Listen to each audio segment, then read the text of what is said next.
water in this village of ours is the most important priority. Over 1 billion people on the planet don't have access to clean drinking water. That's huge.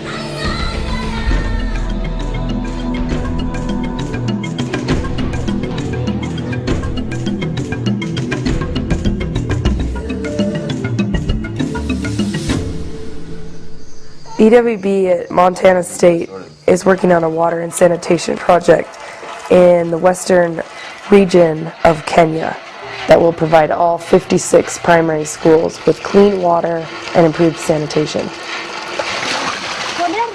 In many cases, the girls have to leave class and carry 5-gallon buckets on top of their heads and haul them back from maybe a mile away, maybe farther. And in most cases, they're still dirty water sources. And so they're missing tons of school, up to 1 to 2 hours a day, which in the end, that puts them so far behind their male counterparts. When we thought about it, we saw it was wise for us to write a proposal to assist our girls that are being affected during class time, going out to look for water as we boys continue with our lessons. And that is why we decided that we need to write a proposal, we all boys of Shirali Primary, and that is when we landed on EWB. A lot of the engineering work happens while we're here at MSU, and then when we go, 90% of what we're doing is just basic implementation and then a lot of education. Everything we do hinges on the community being involved and knowledgeable and excited about what we're doing.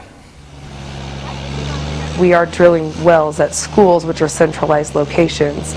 That's a major benefit for the young girls and the women, because then they don't have to worry about where to go to get water.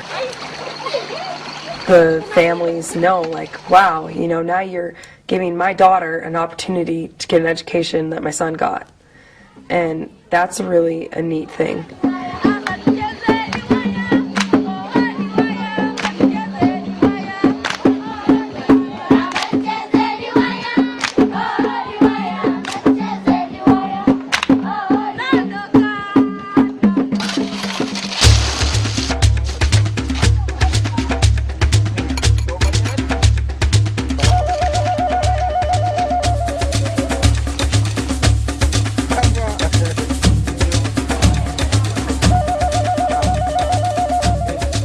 Our overall goals for the project are lofty.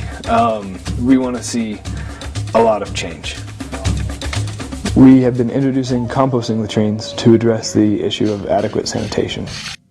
The current structures are pit latrines that require that they are moved often. It creates a lot of labor.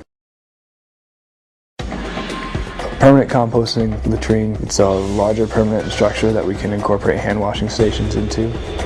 The best part about it is that it creates a usable byproduct. The human feces over time is turned into compost, which can be used and spread over fields. Any technology that we introduce there needs to become vital and needs to provide something for the people, and fertilizer is something they need. Only half of what we're doing is helping people that are asking for help. The other half of what we're doing is helping students in the U.S. realize that they can make a difference. That's wonderful. It's really given me insight to life and what it's like to actually do something that's meaningful. I feel like that I've surprised myself, like, wow, I've been a part of something big and something bigger than I thought I could be a part of. Let's spin it over and get it back. I've learned a lot. I learned more in the 1 month that I was in Kenya than I had in a couple of years of school prior. And it's really helped me become motivated to really dive into school. Our plans for the future are to help as many schools as we can, as quickly as we can, without sacrificing the sustainability of the project.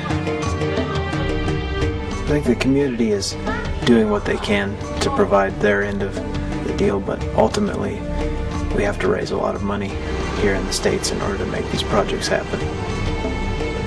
It would basically cost about $1 million to provide 56 schools with wells. And those 56 schools are surrounded by a community of 120,000 people.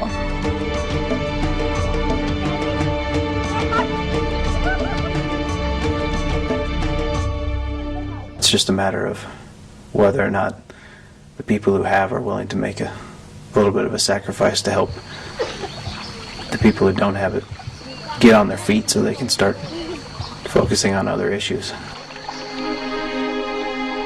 Nothing can express the way your heart fills up when you see water come exploding out of the ground from this well that's being drilled from the money that you worked so hard to raise, and so many generous people donated.